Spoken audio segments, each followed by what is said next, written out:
Totally Football Show. Today, Champions League special in-between two legs edition from PSG up to Villa and Arsenal at the Bernabéu to Borussia up Schitt's Creek. We look at the midweek action in store. Plus, Bundesliga, Bayern Borussia in the match with no name. Ligue 1, Marseille très mauvais as Monaco move past. Liga, polylingual Oli and Las Palmas dramas. And Serie A, O Sole Mio for Ranieri and maybe Rising Samp too. It's the Totally Football Show. Doing the talking today, a little bit of me, plenty of our buddy Julien Laurens. Hello, Jules. Hello, Jimbo. Hello, everyone. Julien Laurens on France, but actually in Spain at the moment.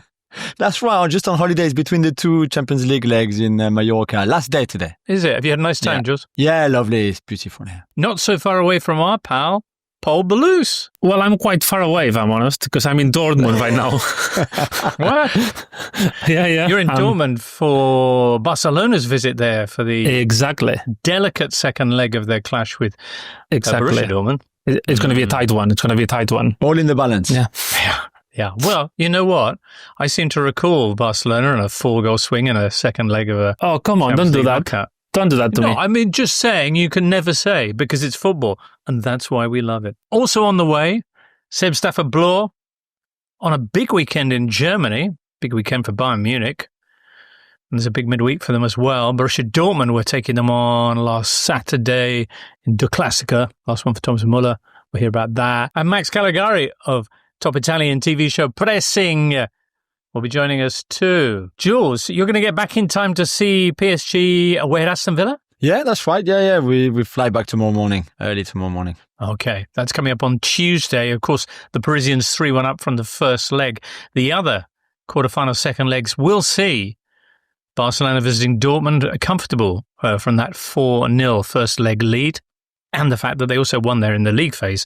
Of course, Wednesday then, slightly more delicately poised Inter Bayern clash. You recall the Nerazzurri beat Bayern 2-1 in Bavaria. And then there's Arsenal travelling to the Bernabéu, which for some reason, Pol, people still seem to feel is in the balance. Yeah, somehow. I mean, I don't know how and why and what's happening, but yeah, there's something everyone... I would say that around the city of Madrid, they're trying to build up this sort of atmosphere of the Remontada, of the big nights, despite the fact that the team has not given much room for thinking about that. Because I think that, we discussed it last week, that if you try to be rational with this Real Madrid side, they haven't offered a lot of logical and, a good composure throughout all the season. And given what we saw in the first leg, nothing should happen. But still, it's a Santiago Bernabéu, it's Real Madrid, and it's basically, somehow, it's their season at stake, because in a way, despite they are still alive in the title race in the league, it's a Champions League which is going to define what's happening with Ancelotti, what's happening with the club, and what's happening, all around in the city, basically. If they get an early goal, that's the thinking. Is that right, Jules? Are you on board with this? Yeah, I'm not even an early goal. I'm not sure if they can do it again this time. I think Arsenal defend really well overall. I think we said it last week. For me, Arsenal are maybe the best team in Europe out of possession, even without Gabriel. And we saw that in the first leg, but we see that regularly with them. I know they still can concede goals, of course, and at the weekend they did against Brentford. They did the weekend before, so I know they can concede goals. 4, I'm really not sure, and I think they will play exactly like they would play if it was a 1-1 draw in the first leg. They would play high, they would press, they would play with a lot of intensity. They're not going to sit back and wait with everybody behind the ball in their own box, like they did, for example, at City when they went down to 10 at halftime. It's not going to be like that. So I just don't think this suits Real Madrid particularly. But if they score 2 goals in the first 10 minutes, then after that, anything is possible, even extra time, etc., etc. We want to believe that this Arsenal team can just close the game off. And for all that they were dominated last time, they had players that could score 2 goals in the first 10 minutes, one of which being Kylian Mbappé, who is available for this game, but won't be for a while in La Liga after what happened at the weekend. Yeah, exactly. If you saw the footage, I mean, the tackle that he made to Alaves player and former Real Madrid Academy player Antonio Blanco was horrible. Was a bad one. One that got Mbappé sent off. I don't know why referee needed to go to VAR to see that, because he was like in the perfect position just to spot it. But yeah, reading the refereeing report and what's being discussed in Spanish media, I would say that it's going to be around 1 or 3 games at most for Kylian Mbappé. If you ask me, I think that it's going to be 1 for the way that the writing was sorted. But yeah, let's see. Probably worth mentioning that Real Madrid have never ever scored a goal against Arsenal across 3 meetings. They need, as Jules was mentioning, 4 to go through to the semi-finals, unless it goes to penalties. Of course, into Bayern is going to be fascinating. Actually, I'm not going to use that word because it's a Fletch word. They probably need at least 3 just to get anywhere near penalties. Also, into Bayern, we'll be talking about that with Seb later on, to hear how Bayern have bounced back or not from their defeat at home to the Nerazzurri. And also, of course, Dortmund's prospects against Barcelona. Barcelona had slowed down a little bit at the weekend. Just an own goal for them. Yeah, just an own goal. A bit of a scrappy win against Leganés. In a way, it's something that, basically Barcelona were destined for that, because they had a hell lot of games over the last few weeks. The team is tired. The team needed to do rotations against Leganés. Plus, Leganés are a side that are making things difficult for any big team in Spain, in La Liga. I guess that Flick knew that, and that's why after the game he was really happy when he spoke about the game, like really happy to have been able to win a game that was written down as one of the difficult ones for Barcelona.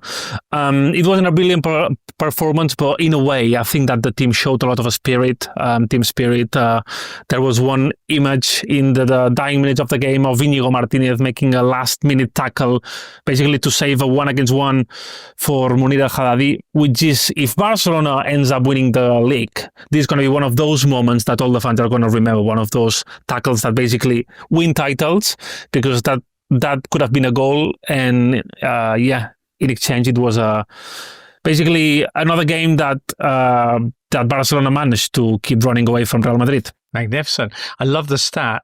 This goes to producer Lucy, that there's only one team in Champions League history that has had a better goals per game ratio than Hansi Flick is currently ringing out of his Barcelona side. They're averaging 3.3 goals per game. The only side that's ever done better than that was Hansi Flick's Bayern Munich, so fella knows what he's doing. Raphinha is only 5 short of Cristiano's 17 goals, which is the most in one European campaign, and potentially has 4 more games, 1 quarter, 2 semis and 1 final. So 5 in 4 is easily doable for a team like we just said, that scores so many, just create so many chances, are relentless, even if they're tired. So maybe even for Raphinha, the record of Cristiano is not unreachable. Yeah, it's just absolutely mad. I think that after the Dortmund game, Raphinha reached Lionel Messi best tally in the Champions League.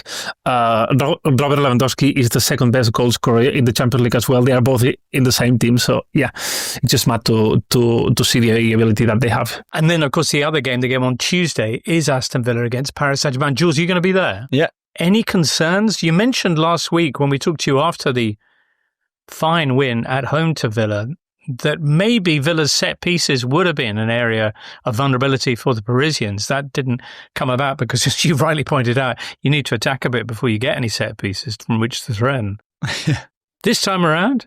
Yeah, I mean, I was super disappointed by the way Aston Villa set up and what Unai Emery's game plan was, how they played, because I think it's a team that is so much more capable of what we saw in Paris. And I know PSG are in great form. They are pretty remarkable right now and quite fantastic with the ball, without the ball, all the intensity, the energy. Okay, we've said that many, many times.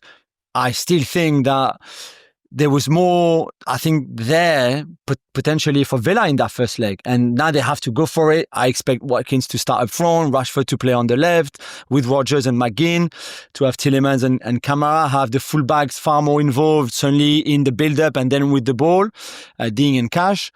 And they will have to go for it. That would mean, obviously, leaving space behind and being potentially exposed defensively a bit more than what they showed on last week in Paris. But I think even PSG, where they thought, okay, Villa are going to play quite defensively and be cautious. Cautious was the word I was told. But nobody in the Paris, certainly in Luis Enrique's staff or even among the players, saw that it would be that negative from them. So they're expecting a completely different game on Tuesday with the fans, etc. But PSG will also play exactly the same way that they play home and away, Champions League or in the league or domestic cup, which is we will have as much as possible the ball and we go and attack all the time and keep that intensity really high and the press really high too. So as we saw at Liverpool. So it should be really interesting, but Villa have to go for it now and they can't certainly be as disappointed as they were last week. Jules, I just think for me that PSG are a really exciting team and they've got lots of really great players, a lot of whom come from the Paris area, which just makes it that much more special, I think. Keep an eye on them. Yeah, keep an eye on them. You're right. Thursday, there's, of course, Europa and Europa Conference League, and there's another Premier League 1 clash in the shape of Man United against Lyon. What did you make of the first leg of that, and who do you see as favourites after the 2-2 draw in Game 1? I thought that first leg was great. Not just because of the Andre Onana and Nemanja Matic beef before the game, and like we are so much better than you from Onana to Matic saying like when you're the worst goalkeeper in Manchester United history, you should shut up basically. And then of all games where Onana really has to produce a stinker, that cannot be the one, and yet he makes two big mistakes that cost 2 goals. I said on French radio after the game on Thursday night, I was disappointed by Lyon again because I think on United's current form, and we saw that on Sunday away at Newcastle, this Lyon team at home should have destroyed them. And I think they were not far, but I just hope that Cherki and Mikotadze, especially, who were the two best players, and Tolisso, would have just insisted a little bit more because they could have put that game away. And I think Cherki put it really well in his post-match interview when he said, at least when we go to Manchester next week, we will attack, not just go there to defend like they did today because they didn't play against us tonight. They just came here to defend, and that's not really what a team like Manchester United should do, basically. That's what he said, and I think he was completely right. But this is not a good United team. It's not a good United season. And I really, really expect Lyon to go there and win and qualify because I think they're the better team. I think they deserve it. I think they have the momentum right now compared to United. And yeah, United will defend at Old Trafford on Thursday. I think they will set up to defend, which is crazy to say, but that's what they will do. I still think that Lyon will find a way and will qualify. Okay, with Paulo Fonseca peering down from way up high in the stands as he serves his 9-month ban. How did they get on at the weekend, Lyon? They won 3-1 at Auxerre on Sunday night. They were really good in a place where it's not always easy. PSG went there and drew 0-0, for example, and the Auxerre goalkeeper had an amazing game. But Mikotadze, Tolisso, especially outstanding form, one of the best midfielders in the league. Still, Deschamps didn't call him up in March for the March International, but Tolisso, incredible. Cherki scored again. Mikotadze scored again. They're in really, really good form. And they are back in the top 4 now, which is what they want to be for Champions League next season. That race for 2nd to 6th, as we said last week already, is super tight and super exciting. And with Marseille losing at Monaco on Saturday afternoon, then it makes it even more exciting. So for Lyon, it was the win they needed, really, especially for that race for top 4, but also to prepare for the United game on Thursday. Friends, let's begin with a moment of the weekend. Jules? I'll take you to Strasbourg, James, on Saturday evening, because there's an Englishman on the bench. We talked a lot about Liam Rosinho and the great work he's doing, but there was another Englishman on the pitch in this game, and not as well known as Rosinho, because Samuel Amo-Ameyo, who is only 18 years old, who arrived on loan at the end of the transfer window, literally the last day, February the 3rd, from Southampton to Strasbourg with an obligation to buy of €7 million. He was before that Spurs, so Spurs fans, Southampton fans, or the ones who watch the youth teams at least, might remember him. Really quick winger, good skills, quite tall as well. I mean, I like his stature, that's it. And he's been great since arriving in Strasbourg. Scored again at the weekend, as we will say later. Not enough really for Strasbourg to beat Nice, because Nice scored the last minute equalizer really, really late in that game to draw 2-2.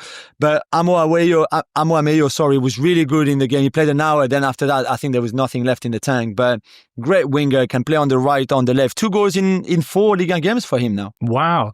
So Strasbourg had Mayo with relish, but there was still catch up for Nice at the end, the 94th minute Exactly. equaliser. Right, we'll hear more about Ligue 1 and related topics very shortly. Paul, what about you? What was your moment of the weekend? I was planning to go very niche this week, if I'm allowed to. But my plan was to go to Zaragoza, where Zaragoza were playing in the Spanish second tier. Zaragoza are currently fighting to avoid relegation to the third tier.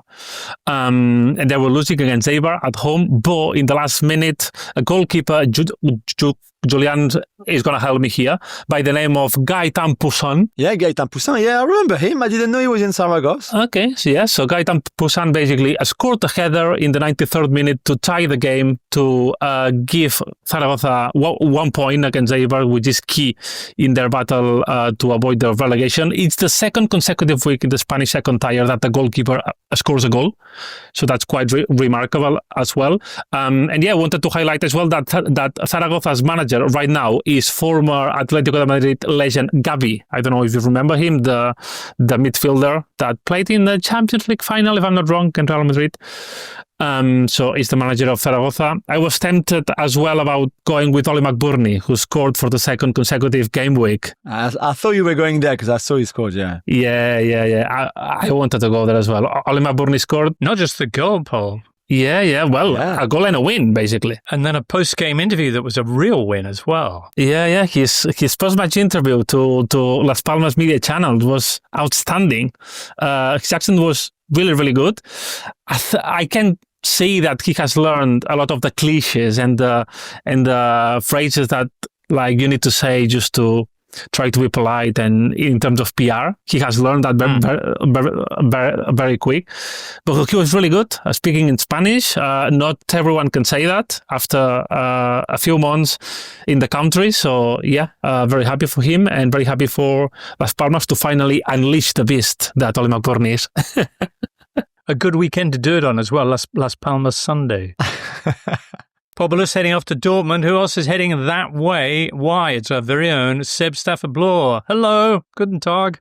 Guten Nachmittag. Seb, you booked this trip to see the second leg against Barcelona before last midweek, didn't you? Well, the office forced me to go before the first leg, and now we're both sort of stuck in this death spiral towards a terrible Tuesday night. I feel robbed, actually, right, Jimbo, because on paper, the Borussia Dortmund against Barcelona in the Westfalenstadion on Tuesday night for a place in the Champions League semi-final, that is an occasion in big capital letters and exclamation marks.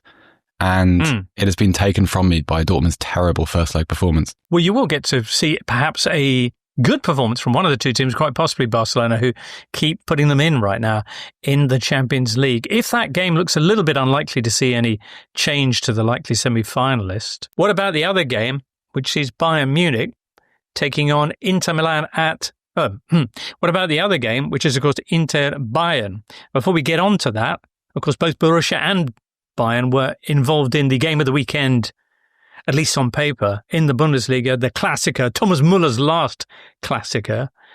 A 2-2 draw, Seb. How did this leave Bayern? How did this leave the Bundesliga? Well, some context. Leverkusen could only draw earlier in the day against Union Berlin. So from a kind of consequences perspective, very little changed. Bayern drew. Joshua Kimmich said afterwards that the 2-2 draw, he felt it's kind of indicative of a growing habit for Bayern, which was to play well, to control games, but to fail to win them. Not sure I totally agree, because I thought Dortmund played pretty well, counter-attacked very nicely, were very combative and resilient, good response to the Barcelona game. But yeah, it was a fun game. Also, it was kind of, I thought it was interesting from a Dortmund perspective, because their season, they're probably not going to finish in the Champions League places, but it did hint at a future direction under Niko Kovac. Counted well, defended well. Bit more spirit to Dortmund, which is something which is so often lacking away from home, especially. And so it was a kind of a worthy response. Whether it kind of calms some of the very, very angry op-ed columns being written in the local Dortmund press about some of those players and some of the individual performances and the kind of the application against Barcelona. So, probably the game is a bit of a dead rubber, but there's some pride to reclaim, let's put it that way. What kind of comments were being written in Munich after their first leg home defeat to Inter, and what are the motives for optimism for Vincent Kompany's side. Yeah, well, some of the nastiest bits were actually directed at Sacha Boey, who came in and was probably culpable for Inter's second goal in the counter. And it was very dispiriting, James, because as you know, like, game works very quickly.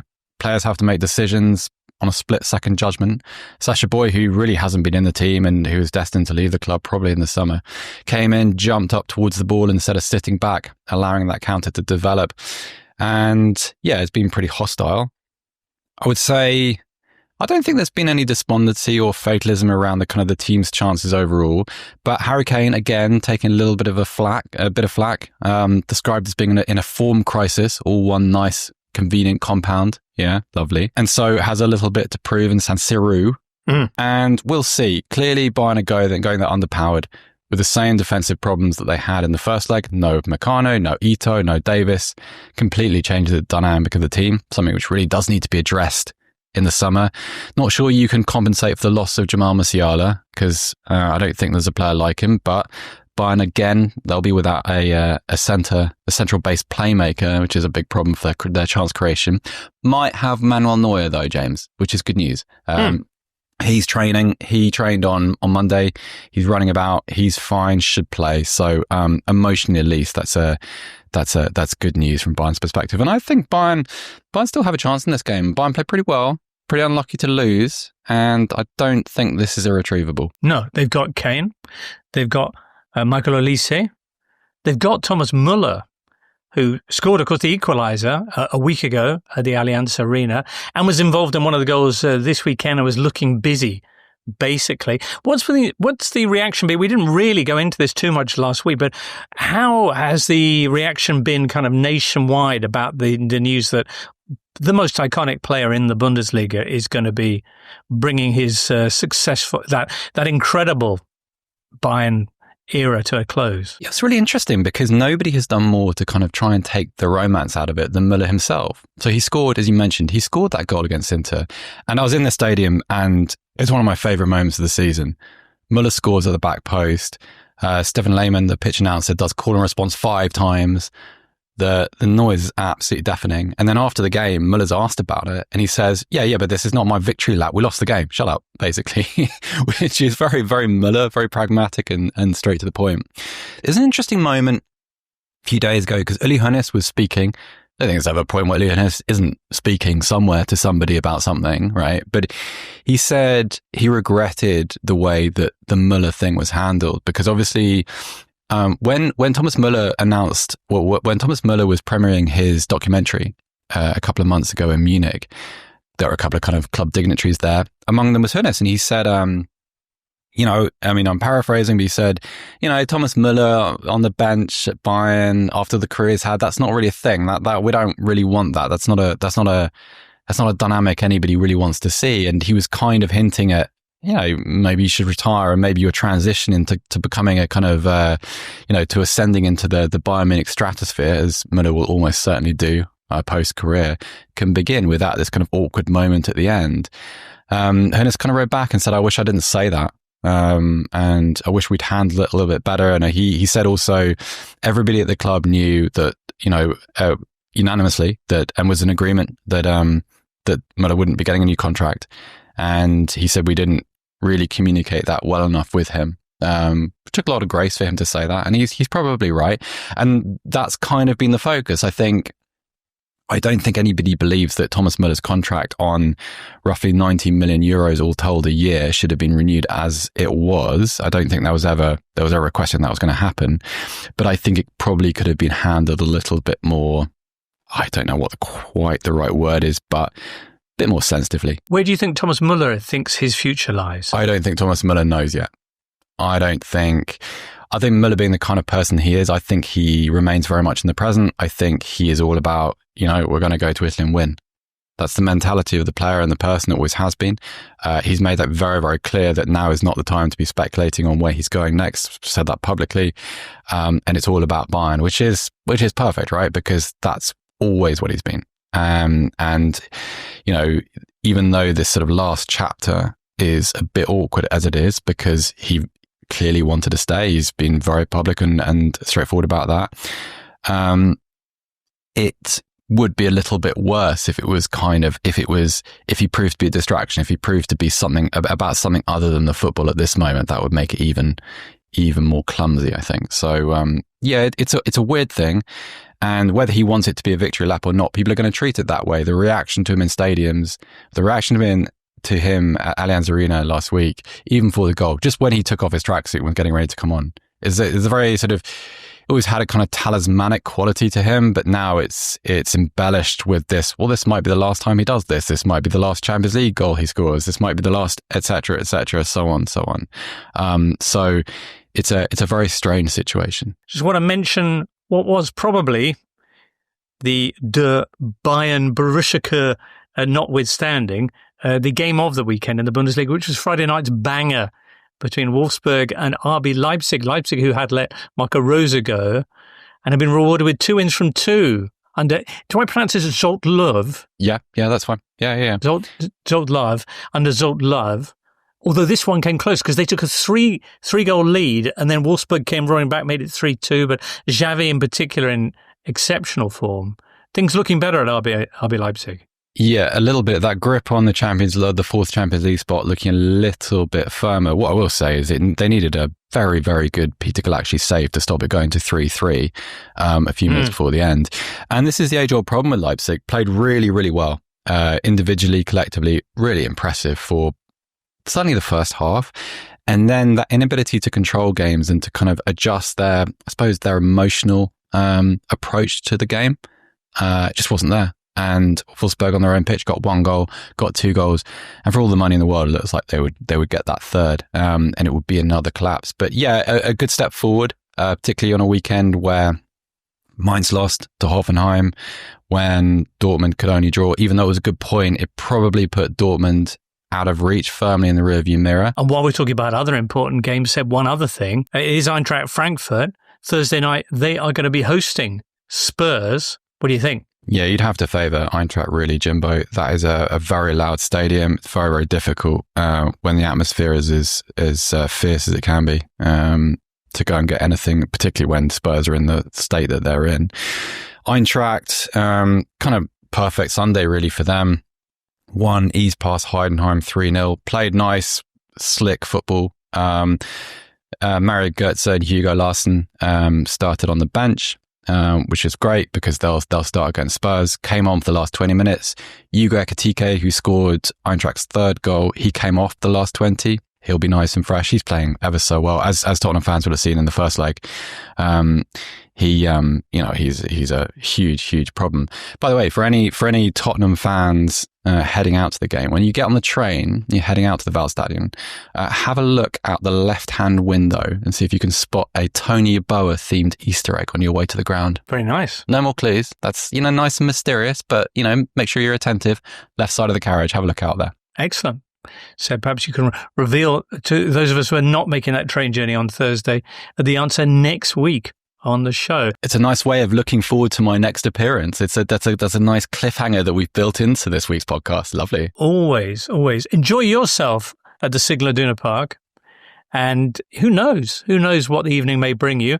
For now, we'll turn our attention to Serie A. This episode of the Totally Football Show European Edition is brought to you by FedEx. FedEx is an official sponsor of the Champions League. As a trusted global logistics service provider for businesses around the world, FedEx are looking to shine a light on the innovative small and medium-sized businesses working in the football industry that have shaped the game today and are contributing to a thriving future. We call these the FedEx Champions of Business. These businesses have grown themselves while also building a foundation for success for today's clubs and star players, whether that be at grassroots levels, through performance and analytics, or the development of the fan experience, to name just a few. Go to fedex.com/champions for inspiring stories of businesses in football. That's fedex.com/champions. Hi, Max. How are you doing? Hi, guys. I'm fine. And you? It's a fabulous backdrop you got there. It's via Riverside. Oh. You can choose. You can do it. You can do it yourself here. Yeah. No way. Of course, back in lockdown, we would have tropical islands. Yeah. But it looks so realistic, yours. Excellent. Max, were you at, presumably you were in the studio at the weekend. Was there any game in particular at the weekend that you were focused on? I'd say no, because we were on air on Sunday night and a little bit about the Roma derby, but then something about Inter in the perspective of the Champions League and Juventus, considering about the future. The manager, Tudor, can be the right choice for the future and not only for the present. Because here in Italy, we have the feeling that Antonio Conte, we know that Antonio Conte is and remain the first choice of the board of Juventus for the next season. But he has 3 years of contract for Napoli. And De Laurentiis is not known for letting people out of contracts early. Yeah. Where are you from, Max? What's your hometown? My hometown is Ferrara. Ah, yeah, okay. I played for Spal as a young player. One of the legacy clubs. Thank you very much. You, James? Well, I was born in Bristol, conceived in India, excitingly. Oh. In many ways made in Rome, but just a little bit of all over, I guess. What a lovely way to finish the show. We're joined now by Max Callegari, host of Italia Uno show Pressing. Canale 5. Canale 5. Did it used to be Italia Uno back in the day, or not? Was it always Canale 5? Yeah, of course. Yeah. In the past, yeah. Oh, okay. Any Italian-based listeners will know host of Canale 5, a definitive Sunday roundup show, Pressing. Pressing, funnily enough, pressing, when I went to Italy and then pressing existed, I would mention it to people back in England and they would say, what's pressing? Because the concept, the term just didn't exist in English football at the time. What a curious thing. Anyway, we have so much to discuss. There's been a huge Rome derby Sunday night with ramifications for the race for Champions League places. There's not been a Napoli game yet because they're going to be in action on Monday evening, which means that Inter have extended their lead to 6 points at the top of the table. There is a huge midweek game for Inter as well because, of course, the second leg against Bayern's coming up. Also wanted to ask you a little bit about Serie B, if I might. But let's begin with Inter hosting Bayern at home, a narrow lead, the narrowest that there is in these quarterfinals. How optimistic are you from the Nerazzurri's point of view, and where do you think the big danger lies in Bayern? The big danger is the intensity, the pressure they put in the game, the rhythm, the style of play. I think that they have many options in midfield, even if without Musiala, because of Sané, because of Olise, who is one of the best players in Europe, in my opinion, this season. And also Gnabry, and also Thomas Müller, and of course Harry Kane. They are not so balanced, in my opinion, defensively. They lack defensively also against Borussia Dortmund in the last game of the Bundesliga. But I think that the game will be very, very hard for Inter. And it's important what Simone Inzaghi said after the game they won against Cagliari. We won't manage the game. We won't control the game. We will try to have and put our pressure in the game, our intensity, our rhythm. Because if you give, if you leave Bayern play his style of play, his style of football, they can be very, very dangerous. And we have seen this in the first half of the first leg when Sommer was great. After the first leg, Simone said, Bayern have great players, but then again, so do we. And they were, for that kind of football in terms of digging in and then hitting on the break, they were absolutely exceptional a week ago. Were you surprised at the result that Inter got away at the Allianz Arena, the first visiting team to win there in the Champions League, I think in 22, 23 matches? Yeah, a little bit surprised because of the first part of the game, because they were suffering. But I think that, as you know, in England and as Barcelona fans and players too, as Bayern and German players and fans too, know we as Italian teams, when we are so compact defensively, we can be very dangerous. And I think when you have the chances to score against Italian teams like Juventus Allegri was in the past, and now this Inter, you feel that this could be the real and the most important chance of the game. So you feel the pressure a little bit because you know that if you fail to score, then Inter and Juventus and Italian team in general can punish you and counterattack. So I think that we can give this pressure on the other teams of European football when we are so compact and so solid and so stable as Inter of Simone Inzaghi is. Inter with a great record at home as well, unbeaten in their last 14 at San Siro. Well, returning to Serie A then, Napoli still to play and Inter 6 points clear behind them.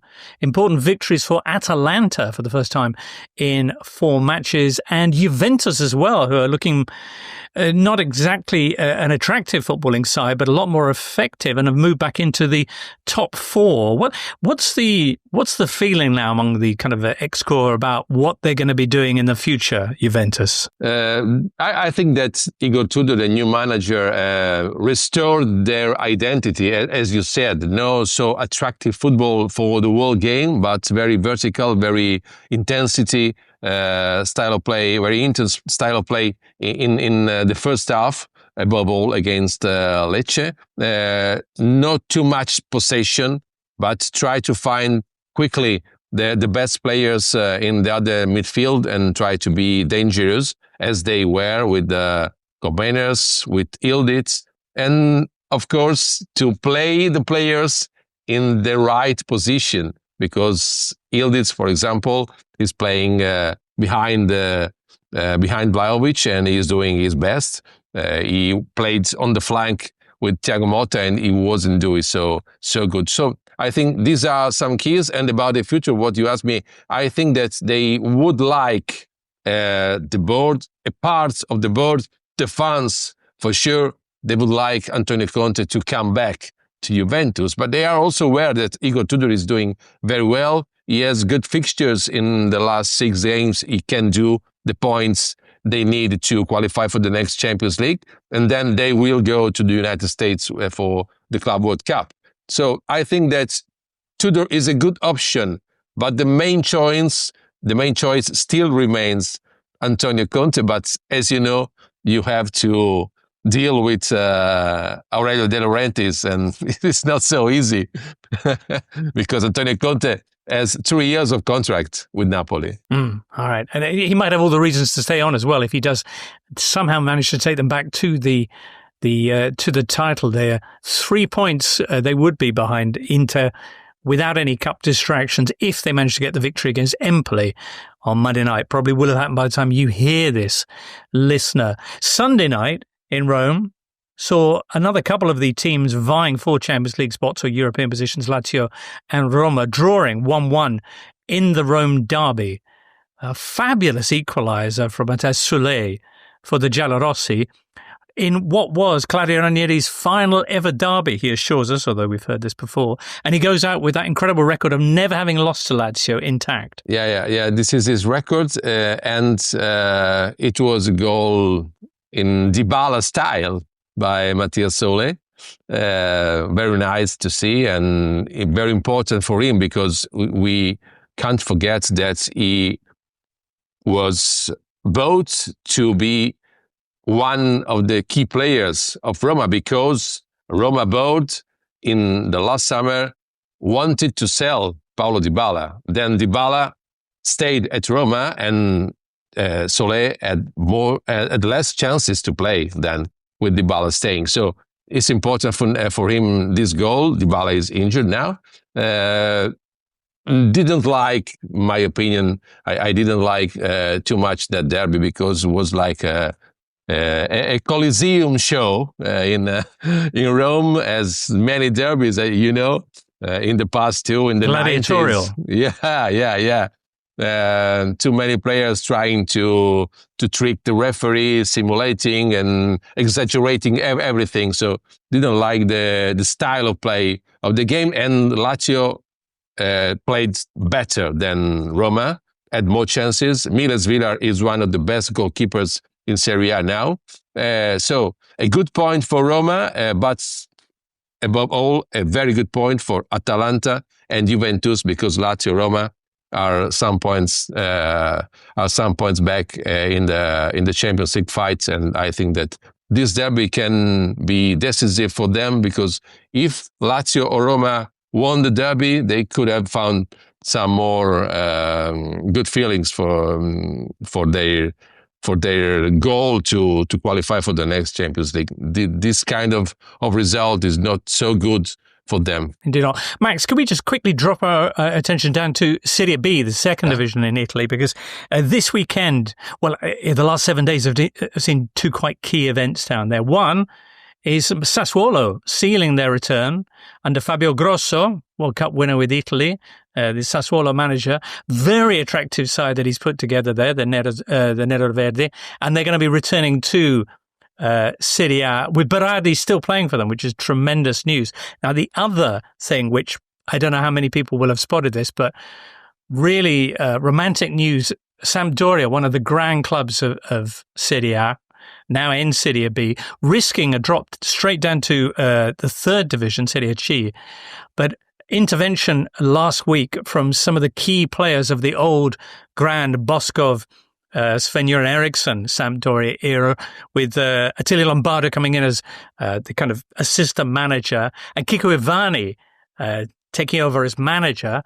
Some kind of ill-defined involvement from Roberto Mancini as well. Yeah, in the backstage, he said as a friend, as a fan of Sampdoria, but we think that he is doing all he can do to save Sampdoria, because it's unbelievable. You see such an important club, such a good team, because they have good players fighting in the relegation zone, changing managers from Andrea Pirlo to Semplici, and then now Ivani, Lombardo, and all the other former players. So this is incredible. They won the last game. I think they had the chance to do better in the last games of the season, and then to stay in the Serie B, and then the next season, try again to come back to the Serie A. It's very important, in my opinion, to not play what we said, the play out, the game. The first and the second leg, home and away, and the team who lose this game,